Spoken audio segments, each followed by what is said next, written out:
because you don't want to die. I'm Hello and welcome back to another video. Today we will be taking on the Eye of Cthulhu. Hopefully we will be beating it, but there are no guarantees in Death Mode, Master Mode, Calamity. But it is nearly nighttime as you can see over here, so we will be jumping into it real soon. Alright, we're going into this with regeneration, swiftness, heart reach, endurance, fortitude, and thorns, and as well as iron skin. We also have the Scourge of the Desert, the Sand Dollar, Snap Clam, Fishbone Boomerang, and the Infernal Chris. We're probably not going to use all of these weapons, but there are options there. And we also got probably the ugliest set I've ever seen, the Victide set. But enough yapping about armor and weapons, we might as well hop into the fight now, before we die. Because let's be honest, we gonna die. We're gonna die a whole lot. I can already feel it. Sad part is we're not even at the worst part of the fight. Obviously that will be the second phase, but that's when it's just gonna be a whole lot harder to really do much of anything. But with careful movement, it shouldn't be too bad, right? Man, that's crazy. Clearly, we need better movement. Well, either movement or just better weapons, but I don't think I can get really much of either right now.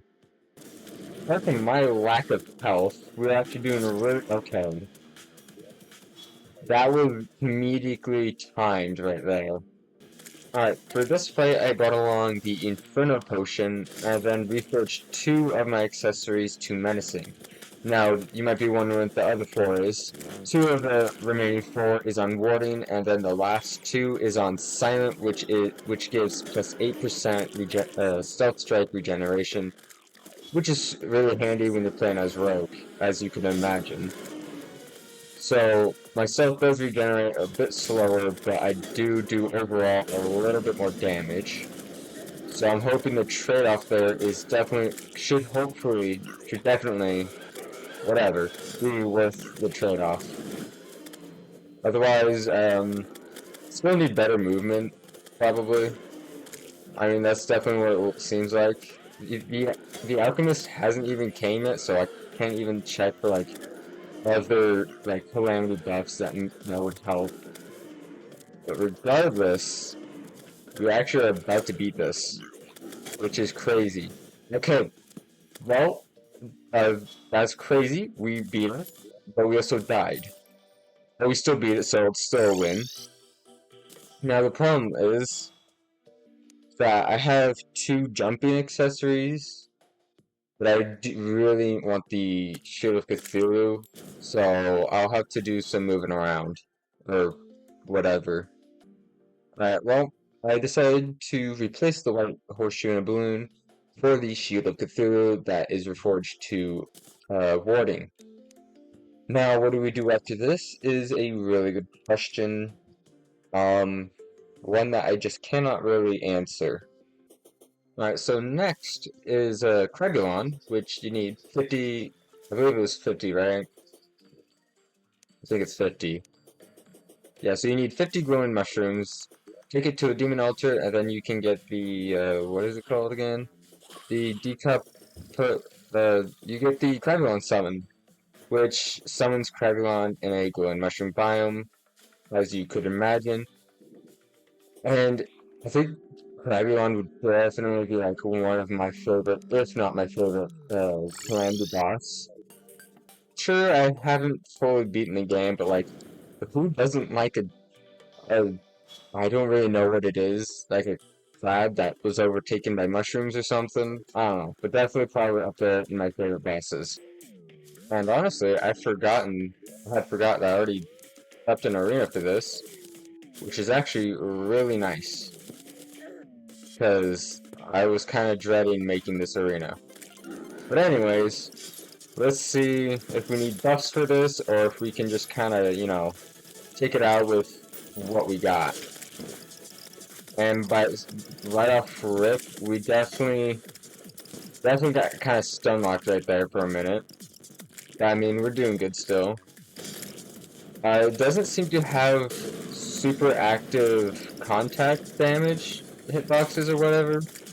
Or maybe it's just how I was, like up against him. I'm not too sure. So we did get him about halfway, so, buffs wouldn't hurt. I really don't like this Inferno buff though, it's so visual. So we definitely want to kind of keep our distance if possible. And then it kind of just seems like then he just don't know what to do if we keep our distance. Also, Inferno Potion, I would highly recommend because it does seem to be killing these flying spores, which is really nice when you aren't, dying. Because you don't want to die. I mean, I still died, but we got closer. I did get a depth meter, which I've been wanting to get one of, but like, I hadn't cared enough to actually try and get it. Alright, so we are about back to where we were. Of course, when I start speaking, that's when I get hit into him, which is less than ideal, really. But, I mean, I've been able to keep my health up pretty well this fight. And Crebulon is basically dead. Yeah, he dead. We good. And we did get the rogue weapon, which is super good. Well, actually, the rogue weapon itself doesn't seem to be super good, but that could just be me. So the actual micro root isn't really good, it seems like. I mean, maybe it does decent damage. I mean, I guess it's alright. But it does give you the mushy buff, which increases defense by 6 and life regeneration by 1. Like 1 life regen second. Which is still pretty good for something that you can just kind of, quickly throw out there. But definitely not one I would use like in a long-range boss. Next up, we will be doing the hive mind, which we have to find the hive tumor and the corruption. But before we can even do that, we will need to make an arena. I believe that's the closest corruption, right? I mean, kind of. It is definitely not the most. It's the most like angled corruption that we got. So I might do it over here, but definitely not this video, but definitely the next one. Or at least that would be the... Oh, wait, the Dryad's here. What you got? You got nothing. Has the Alchemist even came yet? Oh, okay, well, a different kind of Alchemist, but I'll take it, I guess. You still don't sell anything new. I don't know why they got these markers above their heads. Well, if you enjoyed today's video and find yourself coming back on the regular, you might as well subscribe. It would help me, it helps you. You get a notification when my next video comes out. We were able to pull a wombo-combo on Eye of Cthulhu and Kragnon today, which was awesome. We did get to add 2 more amazing relics to the mini stands that I have so far. But we will get more the further into the game we get. And I'll see you guys in the next video where we take on the Hive Mind.